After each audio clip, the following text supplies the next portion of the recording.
Hello everyone, this is Ashraf from Civil College of Engineering. Today we are going to do a video assignment on scheduling algorithms. So today we learn about scheduling algorithms are essential in computing and to efficiently manage and allocate resources. They determine the sequence in which processes are executed on a process, efficiently impact system performance and resource utilization. So basically we'll dive into what is process. So, in computing, the process is the instance of a computer program that is being executed by one or many threads. It contains the program code and its activities. Depending on the operating system, a process may be made up of multiple threads or of execution that executes processes concurrently. Next, we'll have a question. How is process memory used for efficient operations? So, the process memory is divided into four sections for efficient operations. The first section is text section, text category, and it's composed of the text data, integrated program code. This is read from fixed storage. When the program is launched, the text category is called. So the second is data class is made up of global and static variables described and executed before the main action. Heap.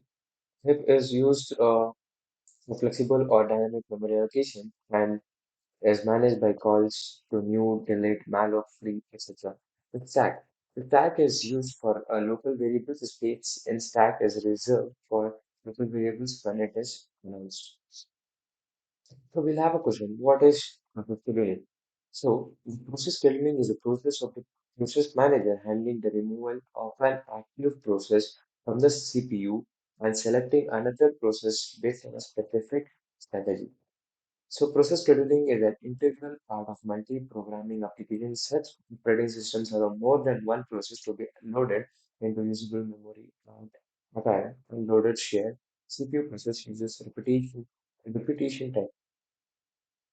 So there are three types of process schedulers: long-term schedulers, job schedulers, short-term CPU schedulers, and mid-term CPU schedulers. So mid-term is broadly used in today's world. So CPU scheduling can be divided into primitive and non-primitive. So in primitive, we have remaining jobs first, shortest remaining job first, round robin. In non-primitive, we have shortest job first, longest job first, and first come first serve and highest response ratio next. We'll say first come first serve. It is basically is the first process which comes has the priority to be first served.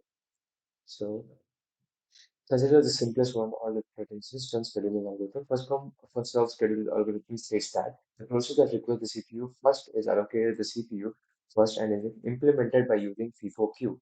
Advantages of FCFS. It is easy to implement. First come, first served method. It is easy to implement and it is a come first served method. So the first process gets executed the first. So disadvantage of FCFS is it suffers from convoy effects. The average waiting time is much algorithms. FCFS is very simple and easy to implement and hence not much efficient. So the advantages are simple implementation, resistant to convoy effect, well suited for certain scenarios. Disadvantages are resource wastage, and waiting time variance. So shortage job next, shortage job first. So efficient for small jobs and potential for long job starvations. Shortest job is the scheduling process that selects the waiting process with the smallest execution time to execute next. The scheduling methods may or may not be primitive and may be non-primitive. The advantages of HJF are reduce the average waiting time and also generally use long-term scheduling. Then the demerit or disadvantages of HGFS demerit is it has starvations and many complicated to predict the length of upcoming CPU requests. To learn about how to implement CPU scheduling are way way complex. So efficient resource utilization, minimize average waiting time. Disadvantage of shortage offer is potential for process starvation vulnerable to indefinite blocking.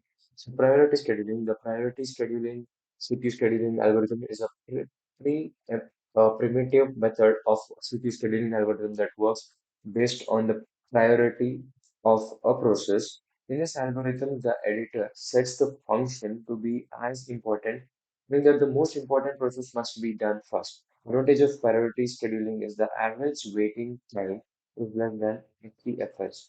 So it is less complex. So the disadvantages of priority scheduling is one of the more is the primitive priority CPU scheduling algorithm is the starvation problem. It takes more time.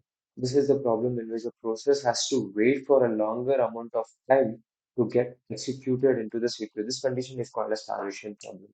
So last topic is round robin. Round robin is a CPU scheduling algorithm where each process is cyclically assigned a fixed time, which is a fixed time slot. So it is also called as quantum time. It is the primitive version of the first come first serve scheduling algorithms. Round robin CPU algorithms generally focus on time sharing techniques. So the characteristics of round robin, it's simple, easy to use, starvation free, and many more. It has to get balanced these CPU allocations.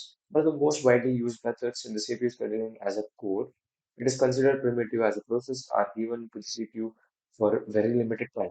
So advantages of round robin is round robin seems to be fair, as every process gets an equal share of CPU. It gets equally allocated. The newly created process is added to the end of the ready queue. As we know, the advantages of RR scheduling, which is round robin, is share CPU equally, minimal stagnation. Then disadvantages of RR scheduling is processor waste, processor wastage. The process gets waste due to fixed allocations and context switching override. So these were the scheduling algorithms.